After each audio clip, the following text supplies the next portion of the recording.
वही गरीब बनाते हैं आम लोगों को, वही गरीब बनाते हैं आम लोगों को, वही नसीब के मारों की बात करते हैं और वही नसीब के मारों की बात करते हैं। नमस्कार, आदाब, सत श्री अकाल, जय भीम, जोहार। मेरा नाम है नवीन कुमार। कांग्रेस अध्यक्ष मल्लिकार्जुन खड़गे के इन गंभीर आरोपों पर हंगामा मच गया है कि अडानी मामले में जेपीसी की मांग को रिकॉर्ड से हटा दिया गया है।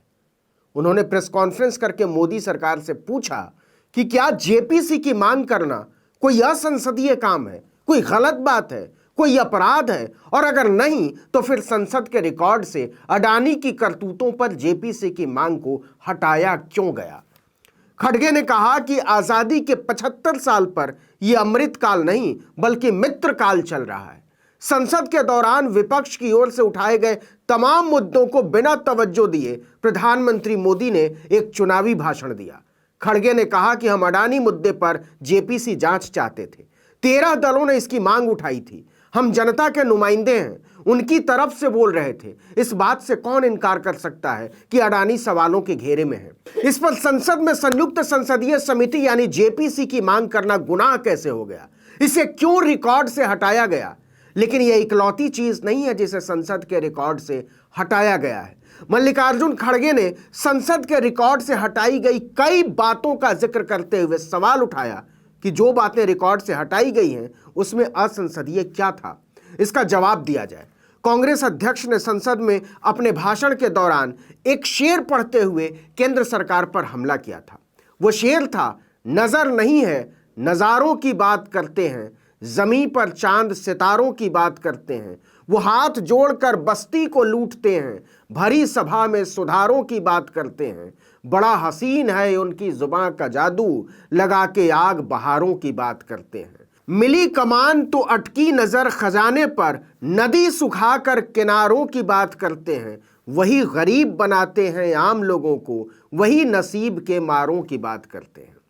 जाहिर सी बात है यह हमला सीधे सीधे सरकार पर था और सरकार से भी ज्यादा प्रधानमंत्री नरेंद्र मोदी पर था।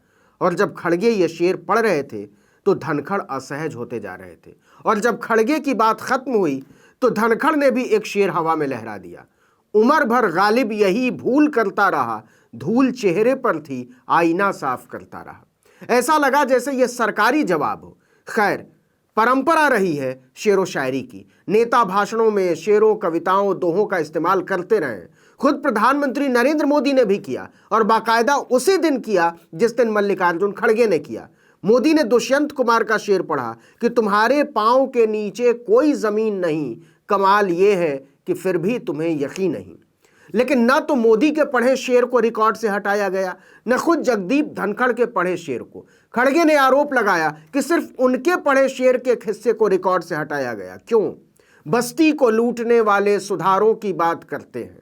कांग्रेस अध्यक्ष ने कहा कि सदन में शायरी की परंपरा पूर्व प्रधानमंत्री अटल बिहारी वाजपेयी के जमाने से चली आ रही, इससे क्या तकलीफ थी, इसे क्यों रिकॉर्ड से हटाया गया। यह बोलने की आजादी का हनन है, हम आपसे जवाब चाहते हैं।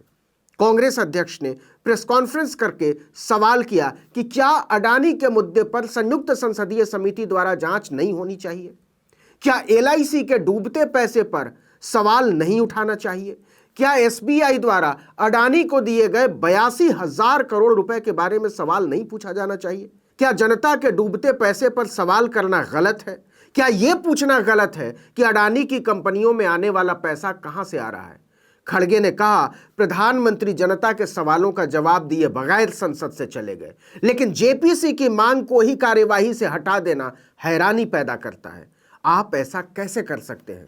खड़गे ने कहा कि प्रधानमंत्री ने विपक्ष द्वारा उठाए गए मुद्दों के प्रमुख बिंदुओं को संबोधित किए बिना दोनों सदनों में भाषण दिया है। सरकार अहंकारी है और बेरोजगारी, महंगाई और अडानी विवाद पर सवालों का जवाब नहीं देना चाहती।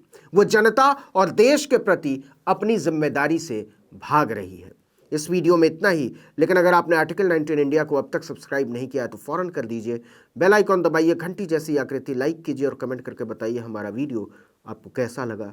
यूट्यूब पर देख रहे हैं तो हमारे चैनल को सब्सक्राइब कर दीजिए, फेसबुक पर देख रहे हैं तो हमारे पेज को लाइक कर लीजिए, इंस्टाग्राम पर हमें फॉलो कीजिए और हमारा ट्विटर हैंडल है article19_India और मेरा ट्विटर हैंडल है नवीन जर्नलिस्ट। आप मुझे भी फॉलो कर सकते हैं। नमस्कार।